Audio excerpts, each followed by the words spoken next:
Hey guys, I'm back with my video response to episode 245 and another beer. Why not? I've still got this German beer. I think it's German. Because you got to celebrate the bliss with a beer. That's what I think anyway.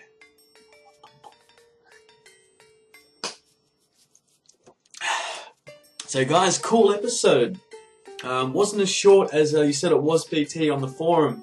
They went for about 50 minutes, and I really enjoyed it. It was cool to have, for one, somebody that actually knows a hell of a lot about that in particular brand of guitar.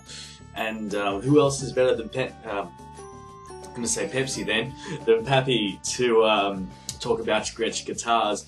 I thought it was kind of cool how you, Pappy, you went through, the features, what they are, what's the difference between. You're basically saying the bracing and how it resonates and that sort of thing. And I thought that was really interesting. I didn't realize that there are only basically three different types of pickups.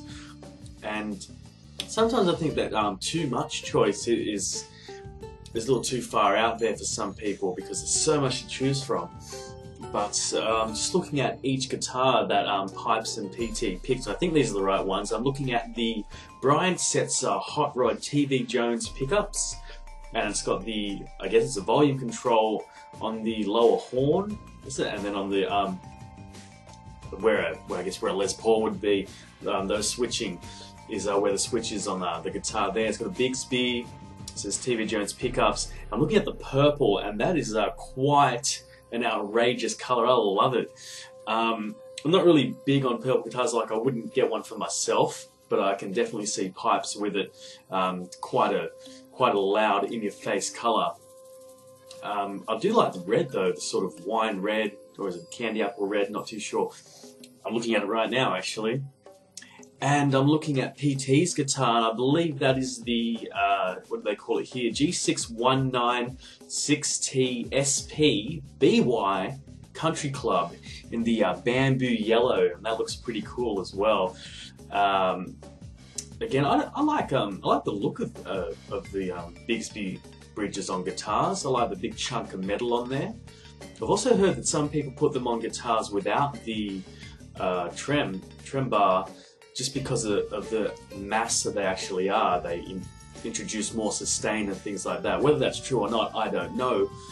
But I do like the look of one on a guitar. So I think they're like nice looking guitars. I've never really had an appeal to hollow body guitars that much until basically I heard about them more from you, Pappy. And they're starting to appeal to me a little more. I can't say I'd buy one for myself at this point in time. However, they're slowly creeping into more of the likes than dislike lists of all the guitars out there, I'll tell you that. So they're cool looking machines, that's for sure. And I'm looking at the price here. So for the Setzer Hot Rod, it is $3,600 US, and then for the Country Club it is $3,900. That is some serious money for a guitar. American dollars. In America, that's a lot of money, so I can only imagine what the actual prices would be. And that's one thing that really sort of kind of upsets me. I kind of wish that guitars would just be the price that they are, the lowest price that they could be. I know everyone's out there to make money, of course, and if you don't ask for a bargain and you're willing to put down the cash, you're going to end up paying full retail price for these things. It's just so, sometimes it is a hassle to get a quote, and it is annoying. It's a lot easier if you can just send an email or ring someone up on the phone and get to the point.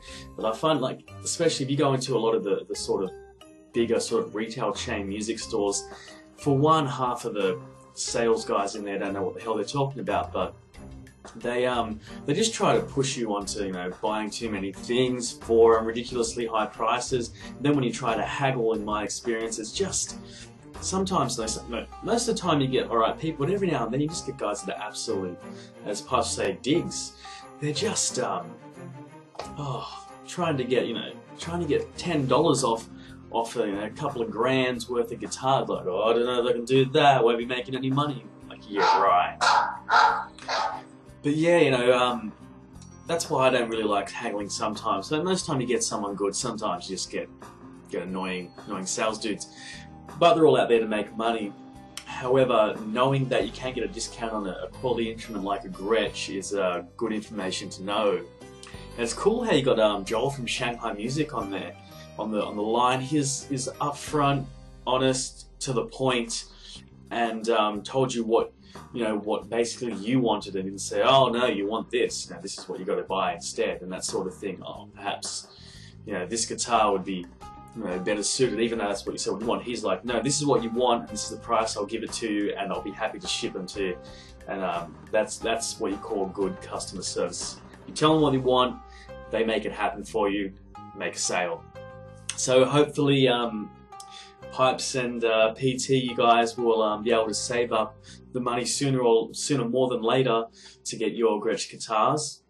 I know saving up the money for my guitars that I've purchased, I have saved up for one of them. Basically, I guess you could call the savings on and off, would be 4 years. I planned on buying the guitar 4 years, and I had the same problem that you did, Pappy. I almost got something I didn't really want, but I had the money for it at the time, which is around sort of half or a third of the price for the guitar I really wanted. And luckily I didn't, and I went with a different option. But yeah, I completely understand. Getting a dream guitar does cost a lot of money, but hopefully we'll all get there one day. And yeah, let's talk about your scheme, Pipes. That is an awesome scheme, dude. Awesome scheme. I would get a shirt made for you, but I looked into getting some Alfalfa Sprout 69 custom shop shirts made. Here in Australia, yes, it's expensive. It was around $50 a shirt because I was only going to buy 1 or 2 at a time and that sort of thing. So yeah, dude, if I ever do come across any and get any made for some unknown reason, yes, I'll send you one. You'll just have to tell me what size, and we'll have to figure out how it works. Now, I don't mean to make this come off the wrong way to anyone. However, when I was in the States, which was a long time ago, I bought a shirt from, I think it was a Foot Locker or something like that. It was like sports clothing and shoe store. And I bought a small, and it was quite big. It was quite big indeed. The sizes were pretty different to what we have here in Australia. And I don't know whether it was just a big size or something like that, so I chose not to buy any more clothes, well, any more shirts, really, while I was there. And so maybe I'll have to get, if I do get you a shirt one day, this is a big if. I don't really plan on opening up the custom shop anytime soon, so I'll have to get your measurements, dude, to make sure I get the right size. Kind of a weird request. But anyway, no, I think that's a great idea, great way to get a couple of free shirts, advertising for people, and a cheap way to do it. It's a great idea all around, and these days, social networks reign king in a lot of things for getting the word out there. So putting it up on your Facebook and Twitter is another positive for anyone that's willing to send you a t-shirt. Guys, so what's next? That's pretty much it, isn't it? Awesome outro track by Skinny Jim and the Numb Nut Blacktops. But guys, that's it for me for this video review, and I can't wait for the next episode, so I'll catch you guys later, and bliss on.